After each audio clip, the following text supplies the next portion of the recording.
1-2-1-2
Dear colleagues, thank you all for finding time and coming here. It's my pleasure to introduce our friends, Professor Hafner and Professor Weber from Hanover. I will just very briefly introduce them. So it started a long time ago in '91, 33 years ago, in Heidelberg, a very nice small German city with huge traditions of university and university medicine, and where at that time by well-known professors Otto Mills and Karl Scherer, and it was a pleasure for us both. At that time we were young, and we have a possibility to discuss many things. And now Dieter is president of ESPN.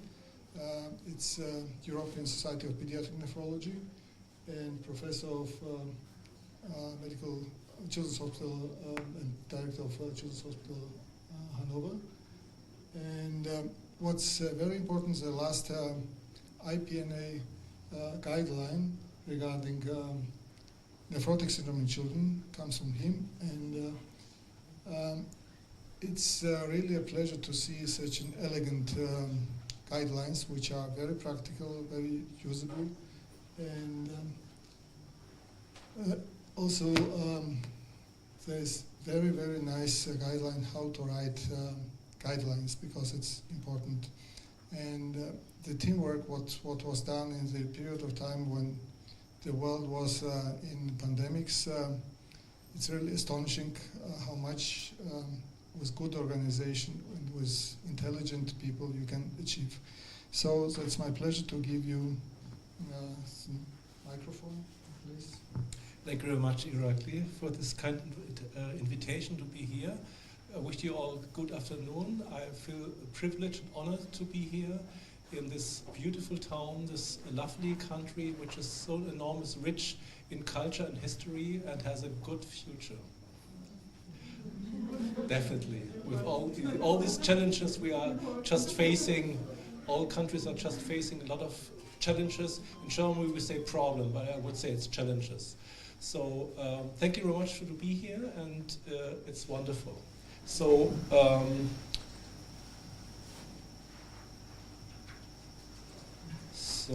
this you already seen, and okay. So Irakli asked me which would maybe a good topic, and we discussed it, and then we thought, well, nephrotic syndrome, that's the button bread diagnosis for pediatricians. So we say, well, let's go for this, and we call it in 2024. So this is a challenge to give a state of the art, what's going on with this. So these are my disclosures. Important to know there are no conflicts of interest related to the context of this presentation. So nephrotic syndrome is not a brand new diagnosis. Although the term nephrotic syndrome was not coined in the 15th century, but a bright physician from Belgium, or the Flemish part of Belgium, already described this as the 51st disease. We nephrologists say it's one of the first disease of children, is the swelling of their entire body. So this is well known already in the 15th century. So since then a lot of things happened. So we call this now still idiopathic. Idiopathic means no one knows was it coming from. This will change, I think, in a couple of weeks. The term will be changed. We will talk about this later on. So it's the most frequent pediatric glomerular disease, affecting 1.5 to 16.9 per 100,000 children per year globally. If you go to, for example, to India, they have more children, but it's more frequent in India. So when you go to a ward, they all have nephrotic syndrome. So, and it really depends on where you are on the globe. The good thing is that almost 90% are steroid sensitive. That's good. So you can get remission in this tricky disease, which is much more different in adults. The typical age is 2.5 years, so they are preschool children usually, and the typical age range is between 1 and 10 years. And then there's the highest probability that this is a steroid-sensitive type of nephrotic syndrome. Often the children have a history of an infection and atopia. However, many children have infection atopia, so it's not specific. And the characteristic is large proteinuria, or heavy or severe proteinuria, or nephrotic range proteinuria. There are different terms for that. More than 1 gram per square meter. This comes from the time when we did all the 24-hour urine collection. Nowadays, there were 2 gram per gram. I'm a gram type guy, so I said more than 2 gram per gram creatinine. And the low albumin, and here it starts. In international guidelines, it's now 30. In Germany, we have still the 25 level. We are more strict, let's say. And then it depends on the duration of nephrotic syndrome and on the amount the children are drinking. You as pediatricians, most of your pediatricians know that small children often don't drink as much. So sometimes they have nephrotic syndrome, but not severe edema. So this may take longer. Sometimes it's a little bit subtle. Sometimes you see in the swollen eyes it's clear, but sometimes it's really subtle and you have to make a clear look. The same holds true for dyslipidemia. Anyway, dyslipidemia is also not specific. So, idiopathic nephrotic syndrome, what is it? Steroid sensitive. If you do a biopsy in those patients, you always see one characteristic finding, which is also called minimal change disease. And the minimal change, what people can depict is that there's a food process effacement from the podocytes. So usually they are nicely organized. So I have problems with the, okay. You see I'm one of the 5% males who's colorblind, so I can't see my pointer anyway. Usually you have this fine fenestration between the podocytes, and this is gone in nephrotic syndrome. But this is also gone in any kind of glomerular disease resulting in large proteinuria. So this is also seen in lupus nephritis. In electron microscopy, we also see this. But in these patients, it's the only thing you find. There's no immunological changes. You have just food process effacement.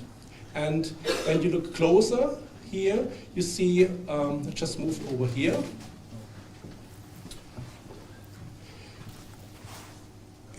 The thing is going on here. Between the food process, there's a scaffold which connects this food process of the podocytes.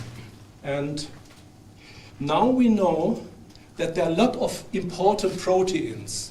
And I always thought, well, it's important for geneticists because they have to look at all these proteins and things. But now we know that if one of these proteins is not functioning, then the filtration barrier is gone, and then you have albuminuria, which is usually not found in the urine. And there's the Achilles heel of the podocyte, and the Achilles heel is here. It's nephrin. Nephrin was the first protein shown to be mutated, causing a hereditary nephrotic syndrome. It's the hereditary nephrotic syndrome from the Finnish time. But now we know that probably most of the so-called minimal change disease have a problem here at the level of nephrin. So this is illustrated here. So it's the pathophysiological nephrotic syndrome. We have the T cells and the B cells. They have a crosstalk, and they can be stimulated either by events, infections, allergies. And then we have the production of autoantibodies, and especially nephrin antibodies. But we have also other factors we are associated with, especially for steroid-resistant nephrotic syndrome, with histology of FSGS.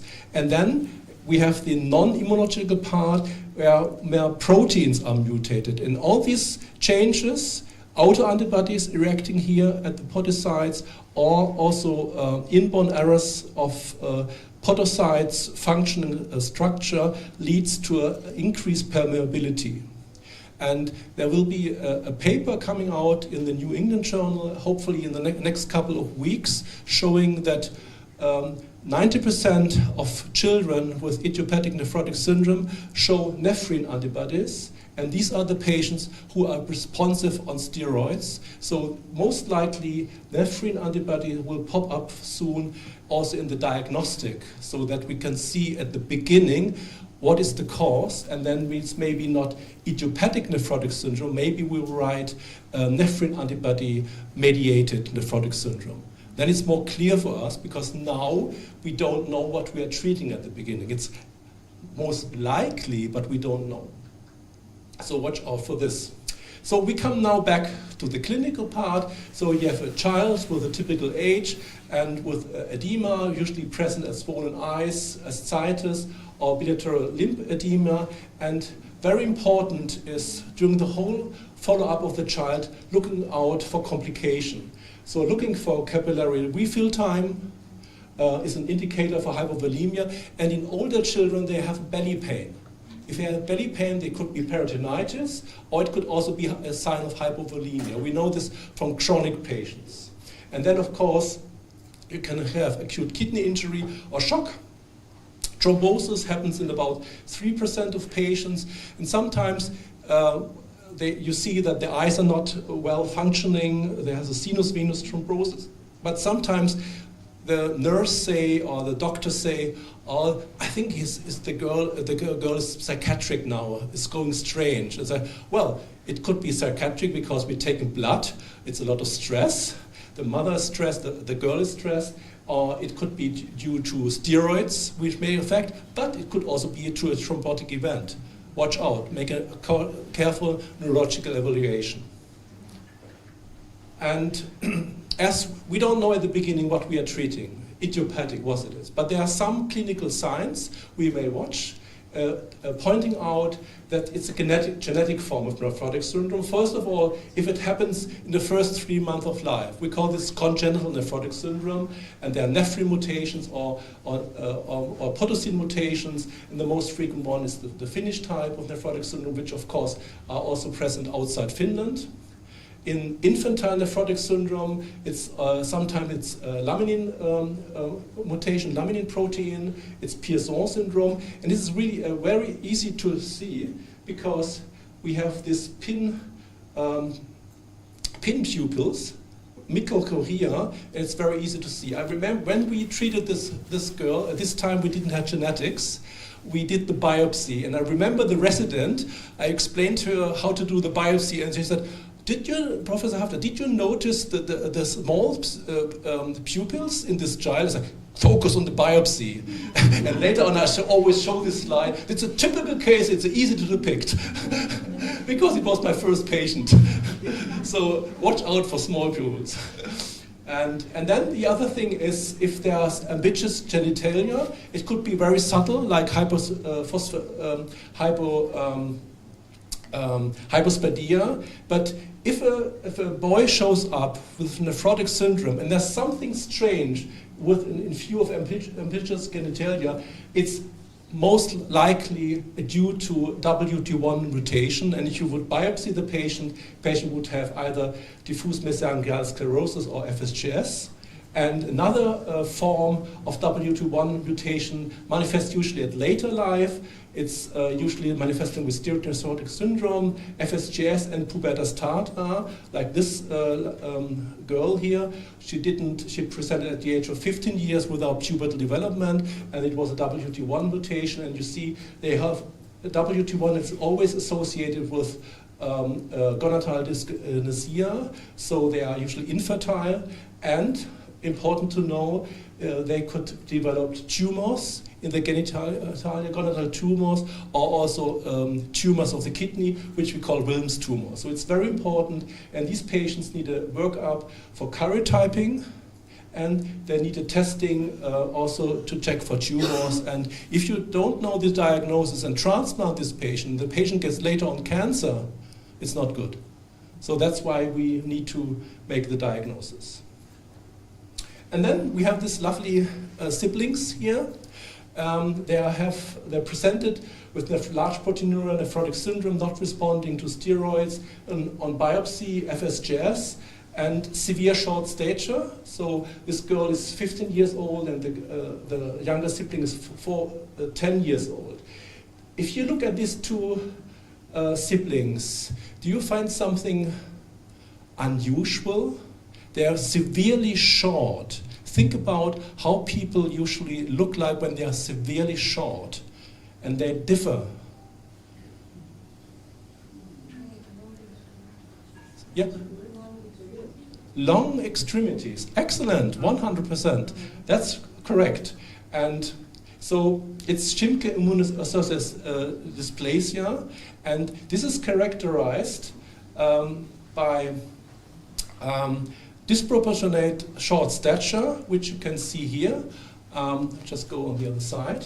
So this is our cohort in Hanover with CKD. You see they are short, and compared to that, a cohort of patients with Schimke disease, you see that they are much more stunted. It's -5 standard deviations, but you can also see that the sitting height is much more decreased compared to the leg length. So the problem is not the legs. They don't have long legs. They have a much shorter trunk. And that's typical. And the diagnosis on the child on the left side was done by an anthropologist. He measures all our children, and he saw the older girl in our outpatient clinic and said, this is not typical CKD, she has a syndrome. And I was like, oh, you're anthropologist. And then he was true, and it's Mrcheveli, he published this. So you can make just by looking at the patient, the diagnosis. And then of course you have many forms of secondary nephrotic syndrome. Please be aware that lupus nephritis or primary membranous nephropathy just show up as nephrotic syndrome. It's not necessary that they have hematuria if they have membranous nephropathy. And you have also the opportunity for non-Hodgkin lymphoma. But some patients just have Mediterranean fever without adequate treatment. Here in your part of the world, it's much more frequent. And so it's important to make the history. And then, of course, all forms of vasculitis and glomerulonephritis. And if you have any doubts, always check the urine if there are dysmorphic erythrocytes, which is not found in typical idiopathic nephrotic syndrome. Some erythrocytes, yes, but no dysmorphic erythrocytes. And then, if you are unsure and you want to look, you can also help with serological tests with complement and antinuclear antibodies and the PLA2R, which are found in most patients with primary membranous nephropathy, and then, of course, ANCA. So that's the intro. So this you already had done the workup. You looked at the patient, made the history, and then we come to the point, well, it's probably steroid-sensitive nephrotic syndrome. Let's start with steroids. And then the mother or the father asks, how long it will take? And I always show this slide to the family, and you see that usually in the first week, nothing is happening. In the second week, it gets up to 70%, in the third week up to 80%, and then the fourth week, the probability for remission gets less and less. But you always need time. That's urinary remission, and from complete remission, that's normalization of albumin, it takes longer. And if the patient is not in remission, urinary remission, within 28 days, we say it's steroid-resistant patient. And compared to adults, we are totally lucky. Look at this. It's a nightmare to be an adult with nephrotic syndrome if you compare this. And there's always the question, can we take longer? Of course, we can wait longer. And this is a seminal study from the 80s, from 89, and it still holds true. You see that after 4 weeks of time, some patients go also in remission. And this time period between 4 and 6 weeks we use nowadays and call this confirmation period, where we do all the diagnostic stuff, and including genetics and maybe also histology to make up the workup. And during this time, some of these patients also go to remission. But you see, you poison and poison and poison and poison the patient, so it's good to make a stop here and make diagnostic and not waiting for 8 weeks. because then you have much more steroid toxicity already. Because you treat many patients in this way, and some patients may have a different diagnosis.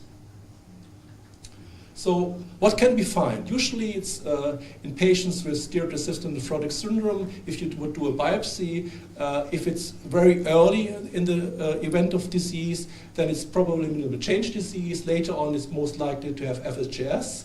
And then in very young children, diffuse mesangial sclerosis may be there. We don't see this anymore because usually we do genetics straight away in young children or within the first 3 years of life. And then if it's very late onset, then the probability starts with FSGS, and then 20% of the diseases have other histologies. Okay, I will today focus in my talk here on the left side. This is the main work we have to do as pediatricians. So about 60% of the patients have unfortunately multiple relapses. And most have no relapses as adults. That means it's a disease which gets cured by nature by almost 90% just over time. So we are not allowed to make any damage and harm to the patient for a disease which will fade away because comorbidity will stay. So we must be very, very careful, make a very wise approach how to treat these patients. So when we start, unfortunately, there's no evidence that a specific induction protocol is better or modify the disease. There are many studies, 8 weeks, 12 weeks, 6 weeks, 2 milligram, 2.5, whatever the people did, more or less it's the same outcome. So it's important to use a standardized protocol to characterize the patients. And please remember the toxicity mainly comes from the repeated steroids, and we treat all the children in the beginning at the same way to characterize the patients. And to characterize we need definitions, and I will tell you a lot of definitions which are basically now from the updated IPNA clinical practice recommendation. This is for steroid-sensitive nephrotic syndrome, just published last year. And this is for steroid-resistant nephrotic syndrome. And then we made in Europe a specified guideline on congenital nephrotic syndrome. They are all open access, and you can download them easily. So the challenge is to get rid of toxicity. And these are just patients which I was taking care of. This beautiful girl just after 2 months steroids, and this after 3 months steroids. And so it's really, some patients don't see any side effects and they get a lot of steroids, but some are very sensitive. That means we must be very careful when we look at the patients. It's not for me, it's a frequent relapser. The question is, what is with the patient? The term frequent relapser is just the definition of things, but we have to look at the patient. What is going with the patient? Does he have complication? And we will do our very best in the next definition to appreciate this problem. And you see all these important problems coming from the steroids, but also other steroid-sparing agents like cyclophosphamide or calcineurin inhibitor also have a side effect profile. So they are not the solution of everything. So also even those, I would say, more effective and better drugs needs careful monitoring.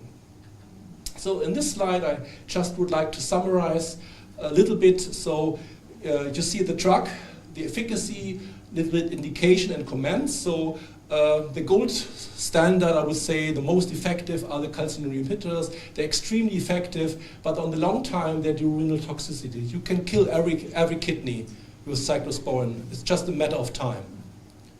And mycophenolate mofetil is also very effective, but you sometimes need higher doses.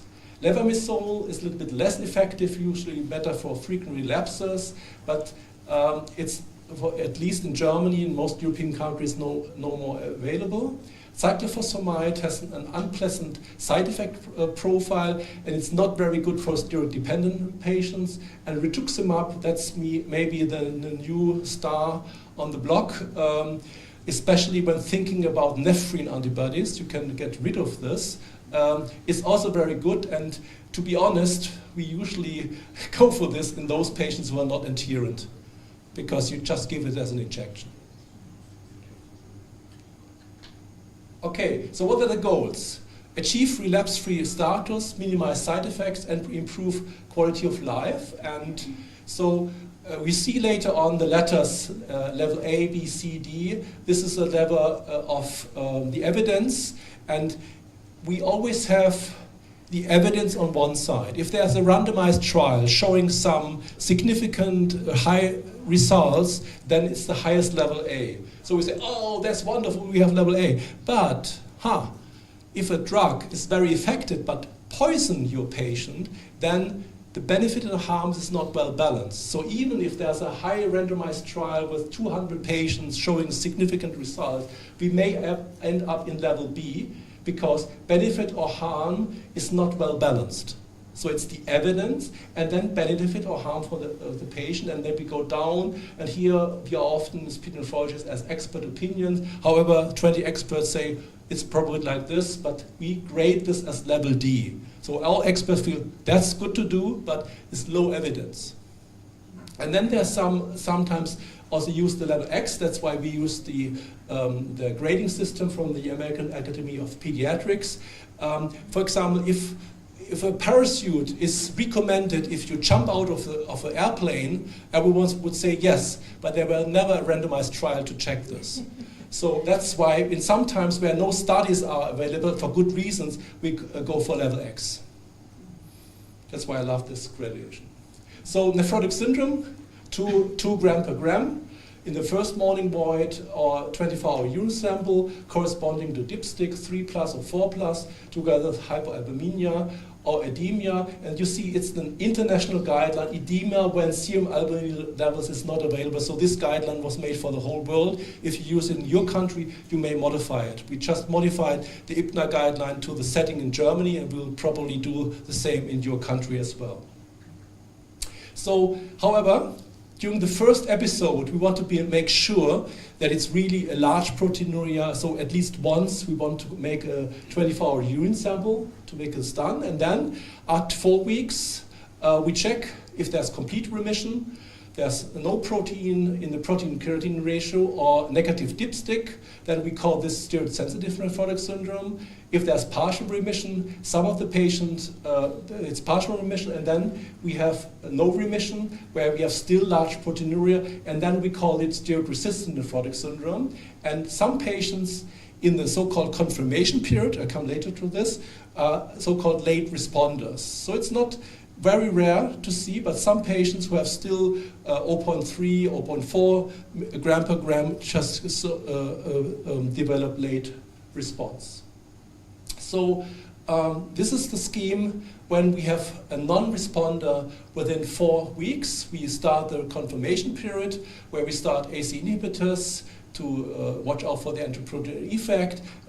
Some centers may give some methylene pulses. It's depending what you would like to do. We usually give 3 pulses in our institution.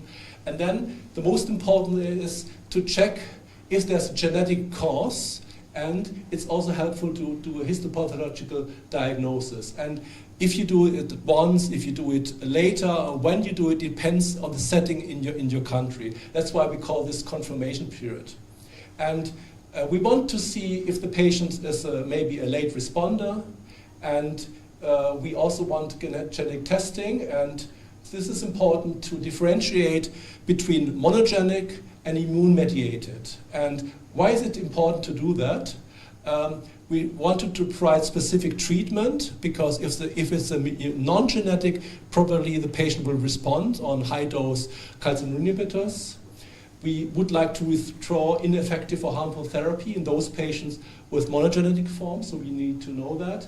And if there's a genetic cause, patient may have some funny, subtle comorbidities we would like to check. Think about the WT1 mutation I just told you a few minutes ago. We want to provide family counseling, and we want to know the risk for recurrence after if the patient requires a kidney transplant. So as a rule of thumb, the monogenic forms never come back, whereas the immune-mediated, unfortunately, in 2/3 of cases come back. They are really a nightmare or a challenge. So when you do genetics, this is an old slide, but I think it's still worth to look at. You see here the percentage of patients who underwent genetic diagnostics due to steroid-resistant nephrotic syndrome, and you see that 70% of the patient presenting in the first 3 months of life have a genetic form. That's why we usually do genetics immediately in these patients. In the first year of life, it's still high probability, but even in the adolescent age, it's about 20% of the patients. If you start high-dose cyclosporin, give this for 1 year or 2 years, and the patient's not really responding, probably 20% of these patients have a genetic form. It's good to know, and then to stop the unnecessary treatment. And if you do the genetics, this slide shows you that if you just do nephrin and potosine, it's 21% chance to find something. If you have more gene, I think laminin is also included, or SMUNCL, which is for Schimke disease, then you are 25%. But if you really want to know, you should go for all these genes. So you need a really state-of-the-art exome genetic analysis and checking for all these genes. If you do this, you should do it right, and then you have a probability of 30%. So when we did the new guideline, we all were trained. I was trained 30 years ago with the standard, what's frequent relapsing nephrotic syndrome? And we all knew this. But then we thought, well, we want less poisoning of our patients. So the term frequent relapsing syndrome was not coined to help physicians in the guidance of the management. It was coined to characterize in the first clinical trials of the international study of kidney disease. So it was made for a clinical trial. We said, well, nowadays, to have more than 4 relapses in any 12 months, this is no good. We have to cut it down, so we cut it down to 3 relapses. We say more than 4 is far too high, 3 is the maximum we would tolerate. So this is made for clinical guidance, so infrequently means that up to 3. Yeah? And then the steroid dependent, we just remained the same within 2 relapses during recommended therapy, or at least within 14 days after its discontinuation. That's the same as later on. We use these terms later on to guide management. So not just like in the school to learn, they will be used later on in the coming slides. And then the relapse remains the same. It's a large proteinuria. And then we have also coined a new definition. So if a patient has a very complicated relapse, you may not want to have more relapses coming. You may want to be on the safe side. So that's also a new definition coined to guide a steroid-sparing agent. And we say, well, if the patient has very severe edema, maybe has also breathing problems, if the patient has acute kidney injury or severe infection, maybe it's time to make a change that this not happens again. And then a new definition, we said a sustained remission, that means at least 12 months with or without therapy. And then we said, well, we need to combine the frequency of events and happening and the absence of toxicity. Because what does it help the patient if he's always an infrequent relapser, but you poison the patient? That's not good. So we need a definition on one hand, absence of relapses or infrequent, but absence of poisoning. And that's why we say, we didn't find a better word for that. We discussed it many times. We so-called controlled on therapy. If you have a better term, please let me know. And we just said, okay, it's an infrequent relapsing nephrotic system or sustained remission while on immunosuppression in the absence of significant drug-related toxicity. And then the vice versa, it's not controlled therapy. That's the term where I say, well, it's over now. We need a steroid-sparing agent. Then, people say, what's poisoning of the patient? What's toxicity? And I said, we write something down for steroids. But then we realized it was not clear. So on a Sunday morning, I sat at my table at home and I tried my very best to write this up. So steroid toxicity.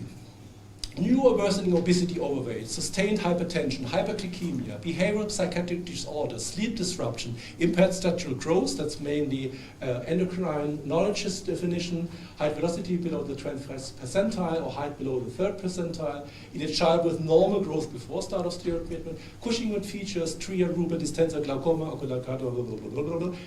These are all gone. This is last frontier, but we felt it's good to write it down. And this we also show in the patient brochure. Okay, so we come up to this treatment or management schedule. I will guide you through this busy slide. So we have a child with so-called nephrotic syndrome. If the child is below 3 months of age or has some funny syndromic features, we strictly go straight for genetic testing, and then if we find mutation, we follow the guideline for congenital nephrotic syndrome. If there's atypical features suggesting glomerulonephritis, then we go for biopsy and then check what's the disease.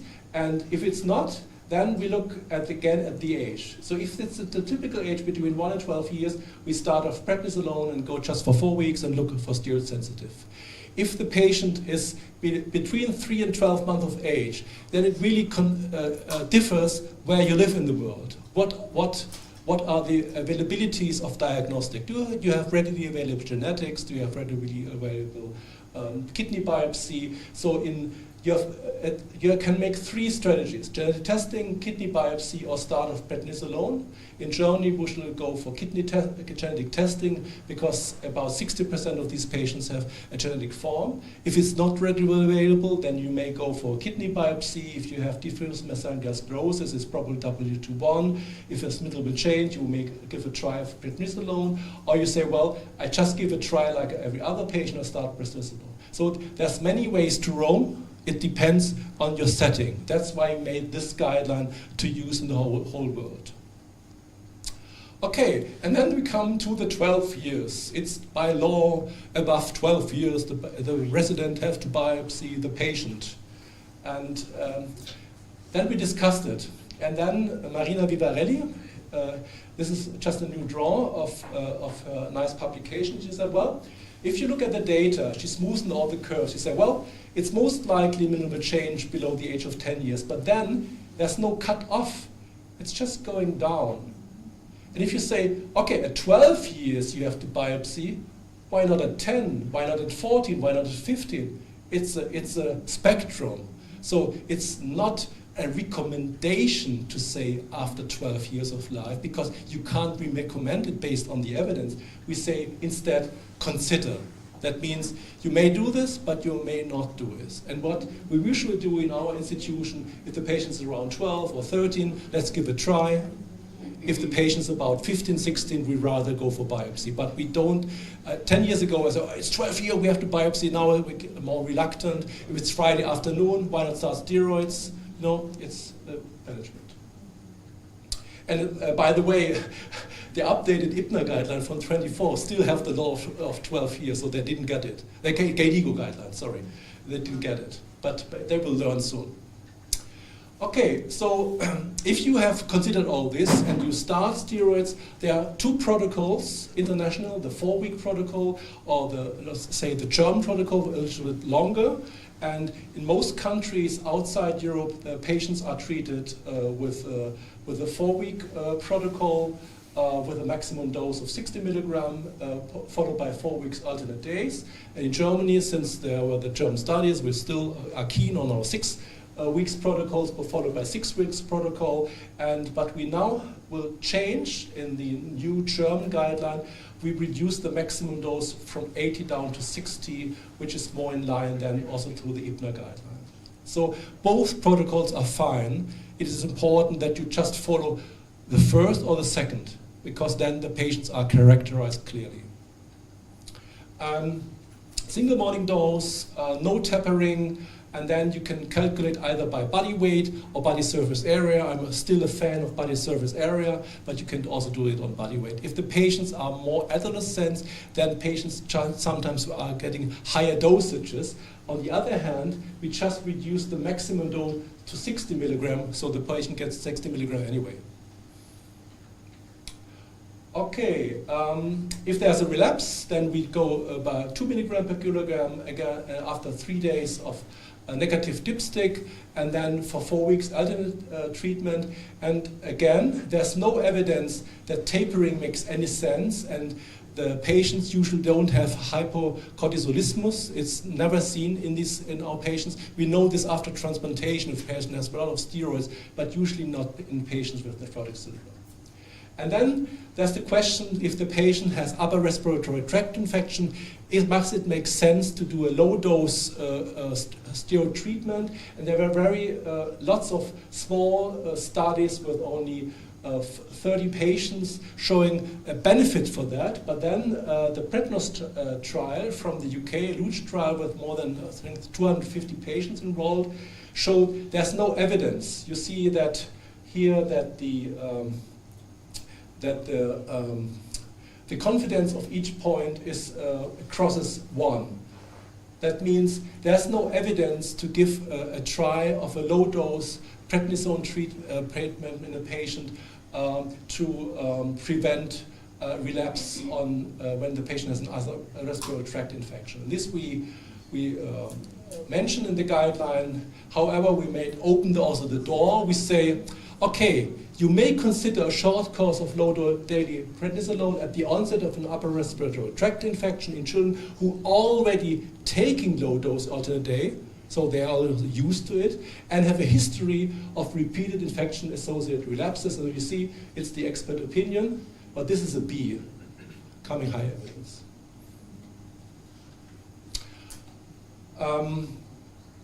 And we recommend, it's a B, a maintenance treatment in all patients with frequent relapsing nephrotic syndrome or steroid-dependent nephrotic syndrome. And in patients with frequent relapsing nephrotic syndrome, we recommend either a steroid-sparing agent or a low-dose maintenance prednisolone given as an alternate day or a daily dose. And patients should receive a steroid-sparing agent. That means not low-dose prednisolone. And here comes the definitions we just learned. Not controlled on therapy, who suffer a complicated relapse or steroid-dependent. Those patients should immediately start on a steroid-sparing agent and not on low-dose alternate date prednisolone.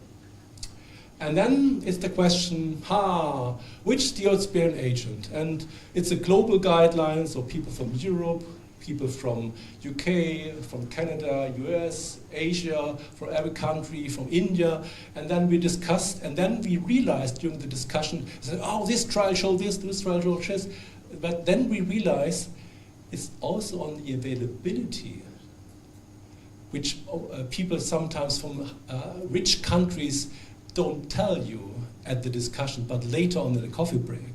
And then we realized that we need an approach which must be tailored in the settings of the country. So this we ended up that we have just followed an alphabetical order, which luckily started with cyclosporin, my favorite. And then we said, well, steroid-sparing agent, there are 4. It's calcineurin inhibitors, cyclophosphamide, levamisole, and MMF.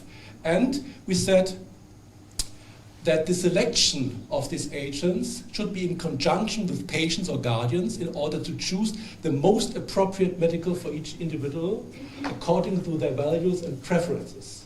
Now it comes. This requires not only information on the efficacy of the medication, this is more efficacious, but also the disclosure of possible side effects. And if you talk to the parents, sometimes they are less interested in if the efficacy is 70 or 75%. They will say, do you poison my child? So that's most often what makes the decision. And in the patient brochure, we will are providing, and also just providing a new patient brochure, the side effects profile is mentioned.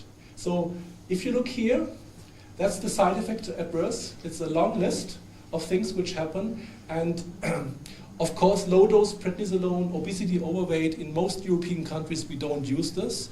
It's often used, for example, in India. Calcineurin inhibitors are lovely medication, but if you use them on long term. It poisons the kidney, it makes hypertension. Cyclophosphamide, usually a discussion stops with the parents if you started at all, that it may have leukopenia and infertility, and usually it's a no-go. At least in Germany, I didn't use it for more than 25 years now.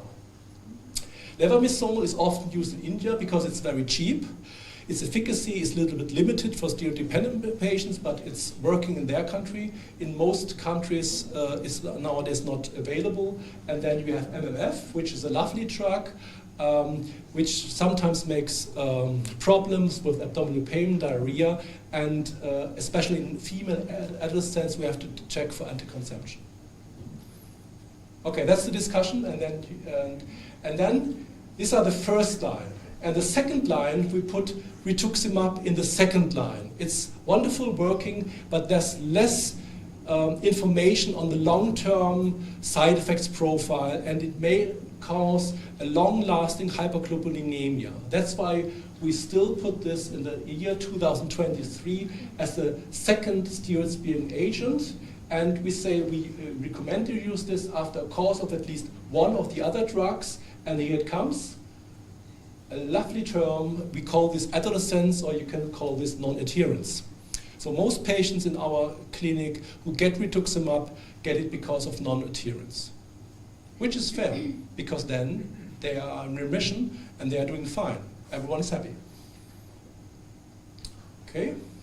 And then, you, of course, you taper the medication. And I have already, I think, just a few minutes to go. So you can read up the dosages of these drugs. I would not, so it's, you need therapeutic drug monitoring and cyclophosphamide. So the one drawback of the cyclophosphamide, which made for me personally also the conclusion not using it anymore, that if you start, you usually have to combine it with alternate day oral prednisolone. So the patient is already poisoned. And then you tell to the mother, well, now we start a steroid-sparing agent and you have to give alternate day steroids. Huh? Is he nuts? So that's the drawback of this drug. And then levomisole, well, it's good to monitor antibodies, it's usually nice. And then MMF, you have to use a standardized dose. And if the patient is not controlled on therapy, remember, still frequent relapses, then it's good to make a pharmacokinetic monitoring with a short pharmacokinetic profile. It's 0 and then half an hour and after 2 hours, and then you can calculate the area under the curve, and it usually should be roughly about more than 40, and then it's effective. So in the randomized trial, Jutta Gellermann from Charité Hospital in Berlin made, cyclosporin and MMF were same effective, which I never thought, the same effective, but only if you keep up the area under the curve above 40. But if you do that, it's very effective, and it doesn't be nephrotoxic. That's the good thing. So MMF is not bad. Contraception, okay, I will tell. And then rituximab, so it's non-adherence, and it's more effective above the age of 9 years. And it's always the question how many infusions. Usually most centers do 2 infusions and after 4 weeks or after 2 weeks. And it's no evidence if you have 4 infusions that it's better. Okay, you check for B-cell counts. If they go up, then it's maybe good to make another course, circle of rituximab. You check for IgG, and that's why you give it. You get rid of all these other drugs. And you can do this within 2 months. Usually you can do it at the beginning because it's most effective in the first month. If you wait 5 months and then stop those things, why do you give rituximab? So if you do it, you just get rid of the stuff. So that's the protocol. I will skip this for time reasons. Edema. Just one sentence. Nephrotic syndrome doesn't mean infusion of albumin. you only give it to the patient who deserve it for many reasons. So if there's intramuscular volume underfill patients with severe edema or reduced refill time, then you may give it. But otherwise, you give moderate fluid intake and the patient is doing fine. And this is just one slide for the steroid-resistant part. I just would like to point out that patients who are steroid resistant, they get the workup. I just explained it to you. And then you start with the protocol. It's calcineurin inhibitors, ACE inhibitors, and tapering prednisolone down. And then you have to see if the patient is responsive. If the patient is not responsive, then you may enroll in a clinical trial. There will be new trials coming soon. If not, consider rituximab. And if rituximab is not working, then there are other things to consider. We usually do immunoabsorption just to prove that we get the patient into remission, because we get rid of all the circulating factors. So if you get an remission, if you do immunoabsorption of plasmapheresis, you know it's a circulating factor which is there, so it may be good to go for another drugs. Of course, you can't do immunoabsorption of plasmapheresis every 2 weeks for many years. You can do this, but it's not, then you also can't start dialysis, so it's not a good thing. So you can read this up in the guideline, and in the guideline there's also a lot of chapters about other stuff, thrombosis, lifestyle and nutrition, which is important for the patient, transition, and then we have translations in 20 languages, and I just noticed there's no translation in Georgian. So maybe Irakli, this is a go. We may consider this, especially for the education material. So there will be a new education material for steroid-sensitive nephrotic syndrome. I will share it with you, so you can make a translation, because you can modify it, the file. I will send it to you, and if not, just contact me, Irakli. So that's for the patient. You see it's nicely that they can have a look at it, what to consider, and this is the team, and especially the doc was very active. It was the international team for the steroid-sensitive nephrotic syndrome guideline, which was really wonderful because people from all over the world contributed to this from 5 continents. And we had a core group of 22 people, including patient representative. We had an external expert group of 12 physicians, also endocrinologists. And then we had an independent voting panel. That's very important, that we get an independent grading from outside, because sometimes the core group is maybe a little bit biased. This may happen. That's why in the IPNA guideline procedure we have always the voting panel. And if the voting panel, the less than 70% of the people say, well, we agree on that, then it goes back to the core group. That's real democracy. So that's why we choose very critical people in the voting panel. That's very important, because the critical people, they spend hours and hours and check every word, and then they come out, oh, look at it, oh, I missed this, thank you so much. So it's very helpful. It helps for the quality. And this is the other guideline for steroid-resistant nephrotic syndrome. It was also a very nice group, and I would like to hopefully welcome you to the next ESBN meetings, the European Pediatric Kidney Week, which will be in Valencia, so just to the west. And it will be from the 25th to the 27th, and we have before that the junior master class, and very important, the registration fees differ from which countries you are. It's not the name of the country, but it's according to the low or middle income, according to WHO standards, you have reduced fees. And then I would like to thank you for your attention.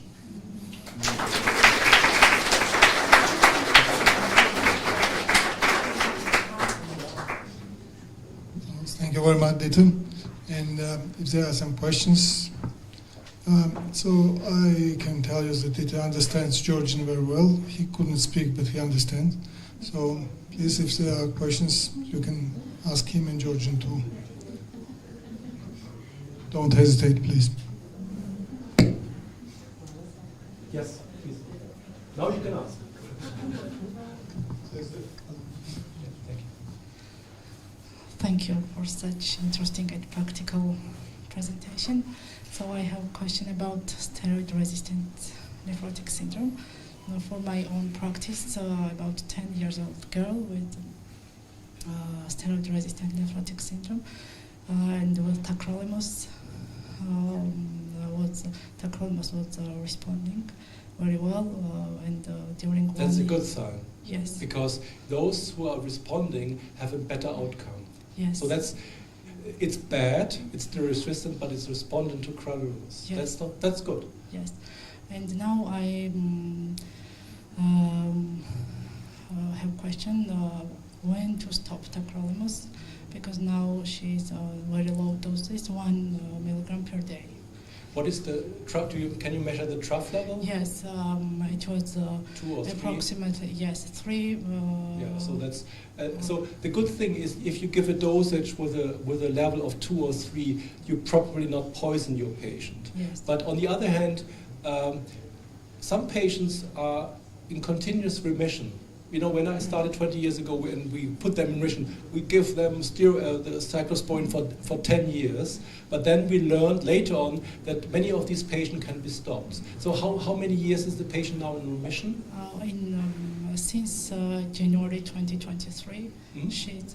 Okay, so that's more than 1 year. Yes. So what you should discuss this with the family and especially with the patient, because if you wean it off, it's not a problem if the disease comes back, because you can put the patient in remission with usually, but you need steroids, or you give but we have stopped steroids. But if you want to get back in remission after a relapse, Yes. then you usually you need steroids again, at Yes. least a little bit. And that's the question to the patient. So if the patient says, I want to go to school, I don't want to have a new lapse in winter time when we are away with the family on holiday, and I don't like this, then I would rather keep it going. Yes. But then say, well, let's make a plan when to stop. When would be a good time for you as a family to stop it? During the summertime? Yes, When is the best I time think to stop? summertime. And then just stop it.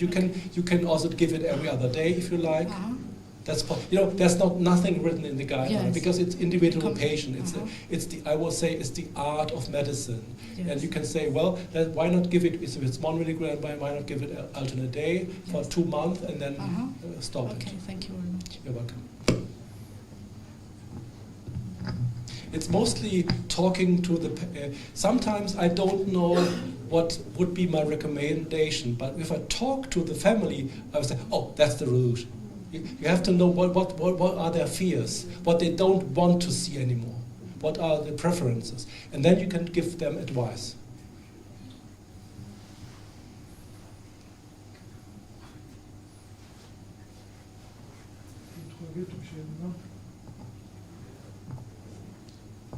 There are no silly questions. Please ask me, because now you can. There's no silly question. You know, it's not. That's not laws. I told you. It's just recommendation. What people feel is maybe good nowadays. It may change in 2 years' time.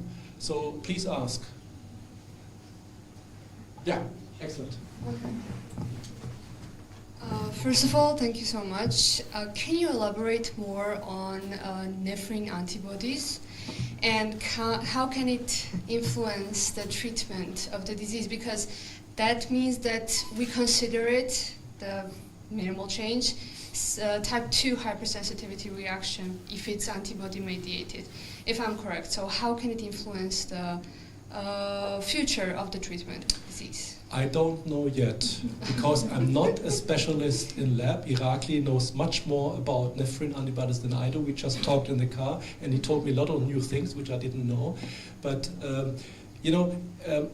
one thing is showing that it's mediated, it's causative. That's nice to know. For example, if you in future have nephrin antibodies in a state-of-the-art lab measure, then we say, oh, it's probably responding to immunosuppression. It's probably not a genetic form, which saves cost and time. This is good. But then is the question, is it useful for monitoring? Is the antibody rioting? The titer is like this, like for the blood group antibodies. You would test this. If you do transplantation across blood groups, we always measure the titer. If it's below 1.8, so well, now we can do the transplantation. So we have to learn this. So we need, now the paper will come out. I haven't seen the complete paper. I just saw many slides of this. But if it comes out, then we know it's most likely nephrin-mediated disease in 90% of the patients, but how to use the antibody titer for management, we don't know yet. Okay. So, Thank you so much. theoretically, I would say, just off the records, just because I was thinking about the conclusion, if it's nephrin antibody, would mean rituximab. Just give the patient one shot. There's only one problem. It's lost within the urine. So if you give it, most of the rituximab will show up in the urine. So, but you maybe if the patient has responded, and then you detect antibodies again, maybe you then consider a steroid-sparing drug. But this needs really smart trials or protocols, and then we have to learn on that. So it's wonderful to have, but then it's the question how to use it. Yes.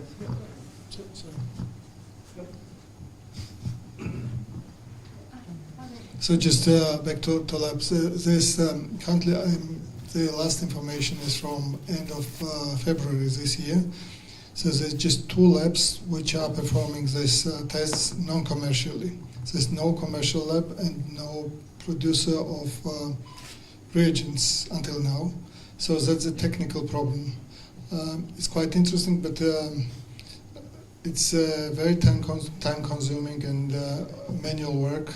So if there will be automatization of this test, it will be much easier to perform it, and then it will be more usable. So it's just technical problem. Maybe it will be solved in the producer of reagents with whom I contacted, which are mostly advanced. They are planning to make reagents for automatic machines in 2025. So until that time, we have to wait, maybe. But it's really, I think, one of the, we get rid of idiopathic. Isn't it nice? Yeah, it's amazing. I never, when I was a medical student, I saw all these diagnoses in idiopathic. Idiopathic. I'm so smart, I'm a physician, I call this idiopathic. And the parents ask me, what is idiopathic? Oh, idiopathic is idiopathisch. Then I translated it from Latin to German, but I still don't tell them.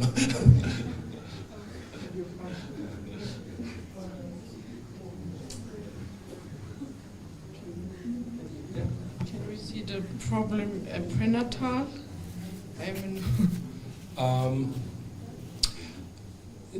Usually not. It's very unlikely to see edema because you have the placenta, which takes care of the fluid management in the child. So if you have edema, it's more likely like Ulrich-Turner syndrome or something, but it's usually not congenital nephrotic syndrome. Especially, the problem is that the child gets puffy after the child is at home. So even if the mom is at home for 7 days in the hospital, then usually they don't have edema because they don't pee at all. They don't have excretion of urine, so they don't get nephrotic. So they get nephrotic when they're at home.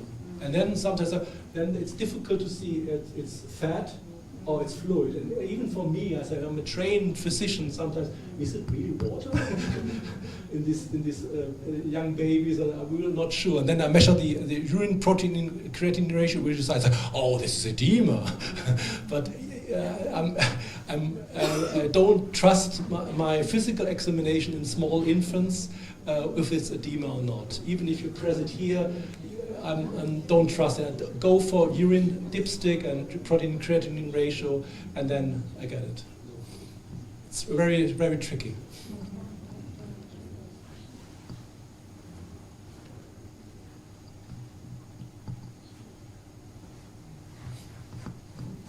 No questions, then we can make coffee break and then go ahead. 15 minutes. Georgian 15 minutes means. Oh, yeah,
So thank you once more for attending this session, and thank you, Dieter, once more for a very interesting, fascinating lecture. Now we are steadily moving to the Professor Weber's lecture, and this topic is also revolutionary. And I want to say a couple of words about possibilities of modern genetics and about power, what it has. It's changing whole spectrum of medicine and revealing new diagnoses. And in this case, we can say definitely what is the causative reason of this or that disease. And just it doesn't belong to this topic, but it's also is somehow going on in Germany. It's Max Planck Institute, Johannes Krause, who analyzed Beethoven's genome. And it started with hair bundles, and there are 7 hair bundles from Beethoven in the world. Some in museums and some in private collections. And the first thing was that 2 of them were not from Beethoven. So it's the possibilities genetic gives. And then the second thing was that the cause of his death is also identified. He has hepatitis B. He was consuming alcohol, but in very modest way. But he has genetic disease, liver disease, who was predisposing of much more severe problems, and that was the reason of his hearing loss and of his, before they thought that it was lead poisoning and so on. That's not the case. So with genetics, now after 200 years, we can tell what was the reason of his difference in death. And one more thing is the family mystery also. And now it's clear that his name was not Beethoven. Nobody knows what is the real reason. And the main thing is that his Y chromosome, Y chromosome, is not from his father. So, but the problem is not in his father. It is from 100 years before. He was born in 1770, and the affair was 7 generations before in 1572. So that's also the possibility of modern genetics. Just be, you have never leave your hair bundles anywhere, so that's important. So, and now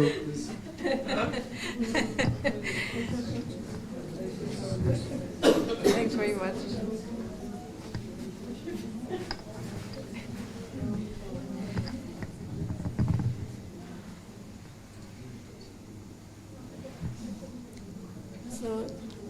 Thank you. Good evening. Thank you very much for this invitation to beautiful Georgia. And from the 24 hours I have been here, I have the feeling it's Georgia is a very ancient country with a very ancient language and culture. Treasures also, but it's also a very modern country, and it's this mixture, East and West, and ancient traditions. And last night we talked with Irakli about artificial intelligence, or he asked us whether we use it, and he said he uses it already. So here we find very modern thinking in Georgia combined with ancient culture, so that's very impressive. My name is Mrcheveli Weber. I'm a human geneticist from Hanover Medical School in Germany. You see, our building is not very ancient. It's also not very modern. It's from 1965. It's a very modern medical school. It was founded in 1965. And we're switching gears with respect to the phenotype. My talk will be on congenital anomalies of the kidney and the urinary tract, from genetics to childhood disease. As you well know, CACUT comprise various structural malformations that result from defects in the morphogenesis of the kidneys and the urinary tract, such as kidney agenesis or duplication, kidney hypoplasia and dysplasia without or with cysts, anomalies of the ureter and of the urethra. Taken together, the prevalence of all CACUT types is 3 to 9 per 1,000 live births. It's also interesting to know that CACUT account for 15 to 30% of all prenatally diagnosed malformations. And CACUT are responsible for around 50% of cases with chronic kidney disease in children. That makes CACUT clinically and epidemiologically very relevant.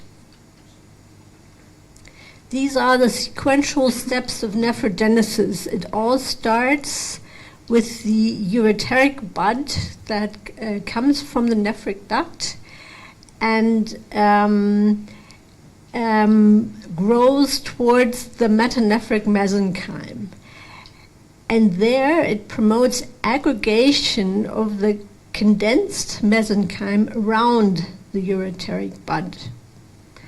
These aggregates around the ureteric bud undergo mesenchyme to epithelial conversion to generate the renal vesicle. The ureteric bud continues to branch and induce new aggregates at the bud tips. Unpolarized stromal mesenchyme migrates into the interior of the developing organ, and renal vesicles remain attached and fuse the collecting duct. By the S-shaped body stage, the nephron is already patterned along the proximal to distal axis. An invasion of the proximal cleft by endothelial cells starts the process of glomerulogenesis. So you see, it's quite a complex process, and there are a number of proteins involved in this process and genes encoding for these proteins. And here are some of these proteins involved and their cellular localization. And these proteins are encoded by genes that, if mutated, can cause CACUT. These genes encode transcription factors. They also encode secreted proteins, membrane-associated proteins, cytoplasmic signaling proteins, and others. It's also important to know that while 15% of cases are familial CACUT, most cases are actually sporadic CACUT, 85%. And in Europe, inheritance is mostly dominant, but recessive inheritance has also been described. CACUT can be isolated or associated with more than 500 syndromes. So now we know there are more than 60 genes associated with CACUT development if mutated. So what happens if we test all these genes at once in a next generation sequencing approach? There's a very nice review that was recently published in pediatric nephrology, where Kargan et al. Have put together the results of 2,250 CACUT patients from 12 different studies. And they show that the mean diagnostic yield in genetic testing of these patients is around 16%. So in unselected CACUT cohorts, the mean diagnostic yield is 16%.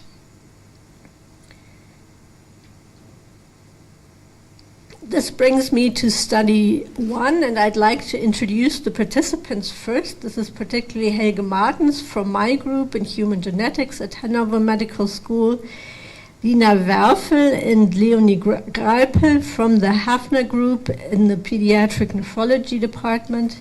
We also collaborate with Andreas Kispert and his group, who works on murine developmental biology.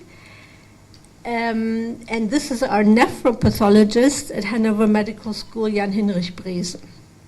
We're also happy to have him. And in this very study, we collaborated with pediatric nephrologists from Norway who contributed patients. And we wanted to know what is the diagnostic yield in a specific CACUT cohort.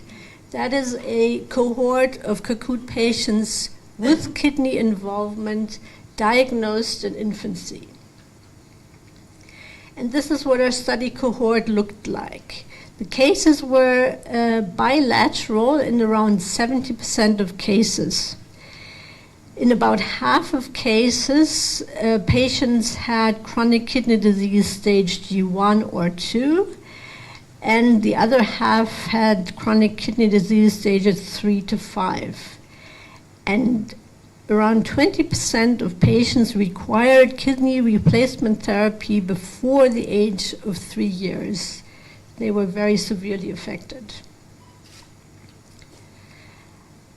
So, what did we do with this cohort? We performed whole exome sequencing on leukocyte DNA, and we extracted from this data set variants in 58 established CACUT associated genes given in the blue box.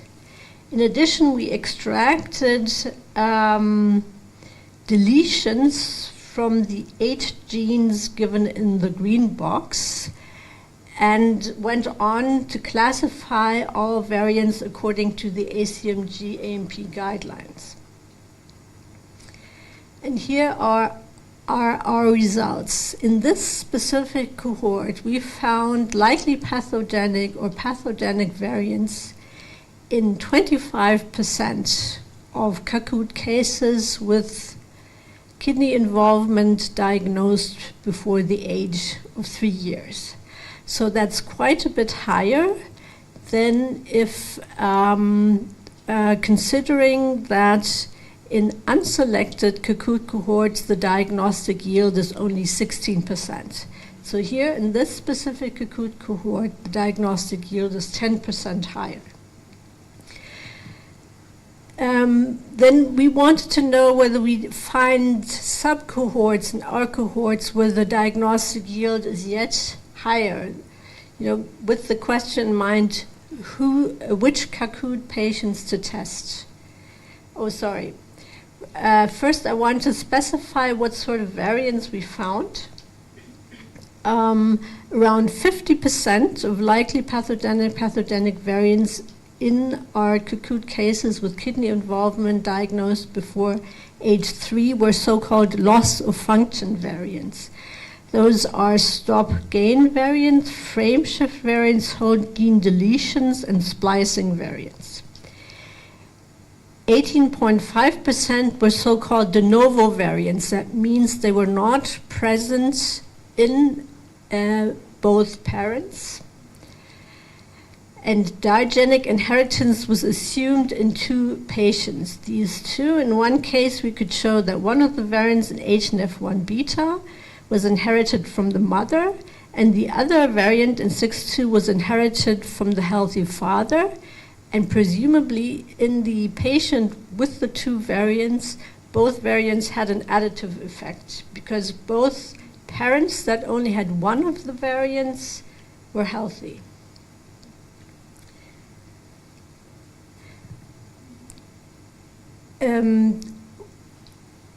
To investigate the subcohorts, we looked at a subcohort of patients within our cohort that required kidney replacement therapy before age 3. And here you see the results for the subcohort. in CACUT patients requiring kidney replacement therapy before age 3, the diagnostic yield was 43%, so that's almost half of the patients, and was significantly higher than in the patients without renal failure before age 3. So genetic testing should be considered, especially in CACUT patients requiring kidney replacement therapy, especially if it's in an early age. These are the phenotypes that we observed in these patients, and here are the genotypes. We also found that CACUT patients diagnosed before age 3 with renal and extrarenal anomalies, those are the patients here, were significantly more likely to carry likely pathogenic or pathogenic variants compared to CACUT patients with kidney involvement but no extrarenal involvement. Here the diagnostic yield was 41%, and genetic testing therefore should be considered, especially in CACUT patients with kidney involvement and extrarenal anomalies.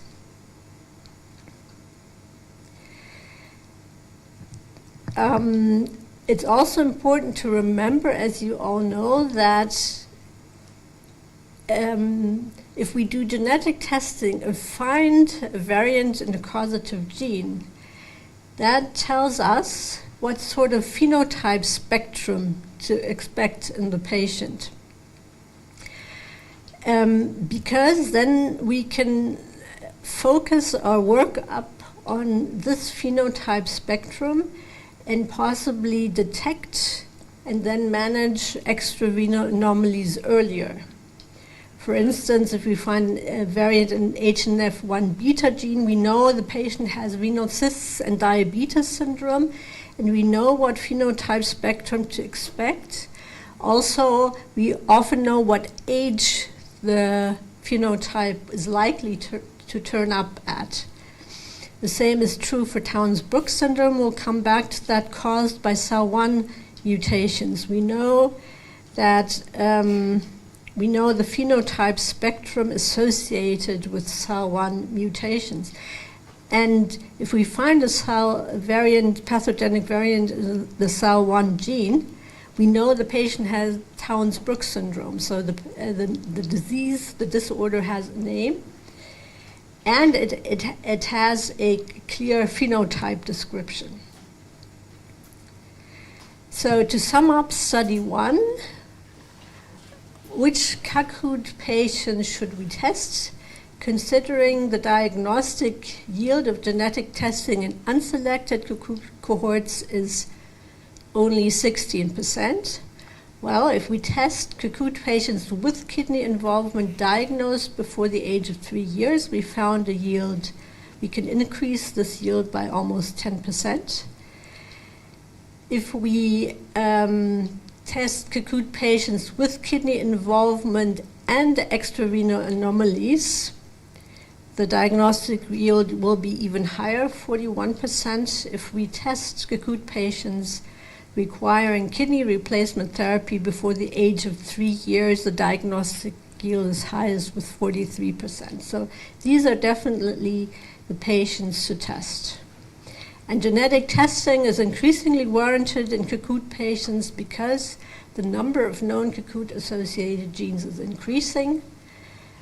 A high diagnostic yield can be expected in certain CACUT cohorts, and the genetic findings may impact patient management. I've not put on the slide another important factor. Genetic testing is becoming increasingly fast, and it's becoming increasingly less expensive. And of course, that's a strong argument for it as well. So I was quite happy with the results in study 1. We managed to solve 25% of the cases, and that made me quite content. Well, I showed the slide to a colleague, and he said, Well, I'm less impressed, because what about the 75% that are unsolved? You know, that's the majority. So that led us to study 2, because we thought, well, he's right. We need to address this issue of the unsolved patients. What could they be? Could they be the non-genetic cases? Like in nephrotic syndrome, we have genetic and non-genetic cases. That's what lots of people speculate. Just say, okay, these are the non-genetic cases. Or could they be caused by epigenetic changes? Or could they have been caused by environmental factors? As I'm a human geneticist, I always hesitate when people say those are non-genetic cases. I always say, let's have a second look. Let's see if, you know, genetics advances so very much. It's such a dynamic field. We learn so much almost on a daily basis. We just need to have a second look at these patients, and that led us to study 2, where we analyzed 101 genetically unexplained cocoon patients by reanalysis of whole exome sequencing data, and performed an additional technique called optical genome mapping. We started by reanalysis of exome data using the FAST-Q files and our most recent pipeline. We decided to do variant calling for very rare coding variants, for near coding variants. We decided to test for digenic inheritance and to screen for copy number variation based on exome data. We also then went on in step 3 to assess copy number variants more reliably using a technique called optical genome mapping. And here are our results. As expected, not all seemingly non-genetic cases are really non-genetic. This is our first overview of results. We found through reanalysis of whole exome data, we found likely pathogenic, very rare or near coding variants or digenic inheritance in known cocoon-associated genes in around 12% of cases. That's these 3 categories taken together. And then we suspected copy number variants in around 12% of cases. In one case, we found that the renal diagnosis was not correct. And let me start with this case. This was just a girl with bilateral kidney dysplasia, no extrarenal manifestations. And this is sort of the pedigree that we draw in Germany, because it's the usual pedigree we have nowadays: father, mother, 1 child, maybe 2 children. So that's sort of the pedigree we presume, and we didn't have any further information on the family at this point. So in 2016, that's almost 7 years ago, a very, very long time for genetics, we didn't find a likely pathogenic variant in a cocoon-associated gene in this patient. And then we said, let's have a closer look. And that's what before you do any genetic testing, always look at, make sure you have a good look clinically and at the family pedigree, because this is what the family pedigree really looked like. So in fact, it turned out that this was a girl of Kurdish origin, and the family was multiple times consanguineous. So obviously, if consanguinity is reported, what you need to do, you need to look at the homozygous variants. We hadn't done that before because in Germany, consanguinity is very rare.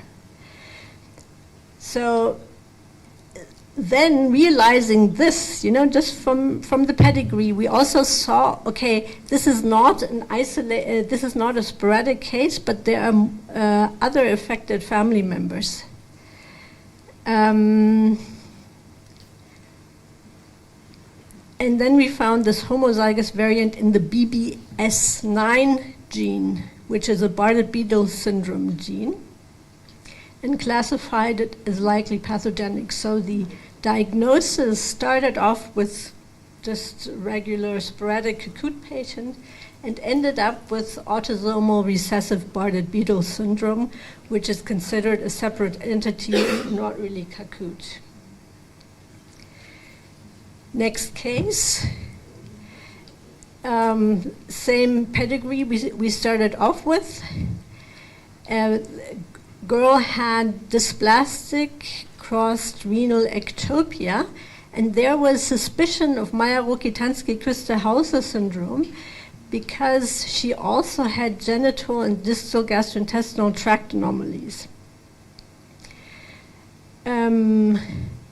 No siblings or affected family members or consanguinity was reported at that time. And in 2016, all we found was a variant in the SAR1 gene, which was heterozygous, but which was a variant of unknown significance at that time. So look at the year 2016. So sometimes you just have to wait with the diagnosis, because in 2017, we came across a ClinVar entrance, and this was a ClinVar is a public variant database collecting all variants and the classification of the lab that finds the variants. So I don't know if you enter your variants into ClinVar, but you could if you wanted to, and your classification. So in 2017, it was entered, this variant was entered into the database ClinVar as likely pathogenic. And in 2019, in the database, this is the first database, as you may know, human genome mutation database to collect variants. But this database is based on literature data. It has the advantage that all the variants entered into it are published, and it gives you the reference, and you can look it up in the literature. So in 2019, this variant was entered into the HGMD database as a disease mutation. So when we found all these data on reevaluation, that brought us to reevaluate the same variant, the heterozygous SAR1 variant is likely pathogenic, and that changed the diagnosis from Mayer-Rokitansky-Küster-Hauser to Townes-Brooks syndrome. And then we looked at the phenotype spectrum of Townes-Brooks syndrome and found the patient matches excellently. All the features marked in red are the features that the patient had and that match with Townes-Brooks syndrome. Next patient.